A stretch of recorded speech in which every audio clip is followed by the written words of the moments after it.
మచిలీపట్నంలో ప్రధానమైనటువంటి మార్గాల్లో ప్రధానమైనటువంటి మార్గం మచిలీపట్నం ఫోర్ట్ రోడ్డు.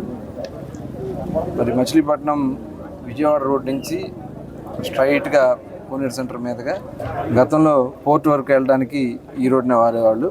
దానికి పోర్ట్ రోడ్ అని నామకరణం ఉంది. మరి ఈ పోర్ట్ రోడ్లో మరి గ్రీనరీని పెంచాలనే ఉద్దేశంతో మరి దీనికి మరి మొట్టమొదట మొత్తం కూడా చెట్లు పెరిగిపోయి నానా చండాలంగా ఉండేది. మేము వచ్చిన వెంటనే మొత్తం కూడా క్లీన్ చేయించి ఇవాళ ట్రీ గార్డ్స్ కూడా ఏర్పాటు చేసి ఇవాళ ఏదైతే తెలుగుదేశం పార్టీ నాయకులు, జనసేన పార్టీ నాయకులు, కార్యకర్తలు, బీజేపీ పార్టీ నాయకులు, కార్యకర్తలు స్వచ్ఛందంగా ట్రీ గార్డ్స్ తయారు చేసి ఆ ట్రీ గార్డ్స్ అన్నింటిని కూడా ఈరోజు ఇవ్వడం జరిగింది. దాదాపు ఒక 200 ట్రీ గార్డ్స్ని తయారు చేయడం జరిగింది. మరి ఇక్కడి నుంచి స్టార్ట్ చేస్తున్నాం. అందరూ మొత్తం కూడా గ్రీనరీని పెంచడానికి మరి పవన్ కళ్యాణ్ గారు ఫారెస్ట్ మినిస్టర్గా, గౌరవ ముఖ్యమంత్రి గారు చెప్పిన విధంగా మినిమం 50% గ్రీనరీ ఉండాలి అనే లక్ష్యంతో ఇవాళ రాష్ట్రం మొత్తం కూడా మేము గ్రీనరీని పెంచడానికి ప్రయత్నం చేస్తున్నాం.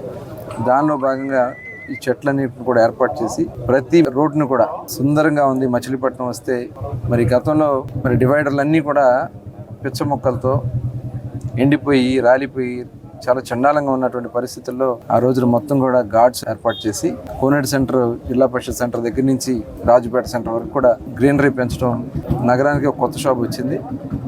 అదే రకంగా అన్ని మార్గాలు కూడా, అన్ని రోడ్లకు కూడా మరి ఆ వీధిలో ఉన్నటువంటి పెద్దలందరూ కూడా ముందుకు వస్తే అన్ని ప్రాంతాల్లో కూడా చెట్లు పెంచి అలాగే పరిశుభ్రత చేసే కార్యక్రమానికి మనం శ్రీకారం చుట్టబోతున్నాం. మరి అందులో భాగంగా ఈరోజు ఇక్కడి నుంచి ఇది కార్యక్రమం స్టార్ట్ చేసుకోవడం జరిగింది.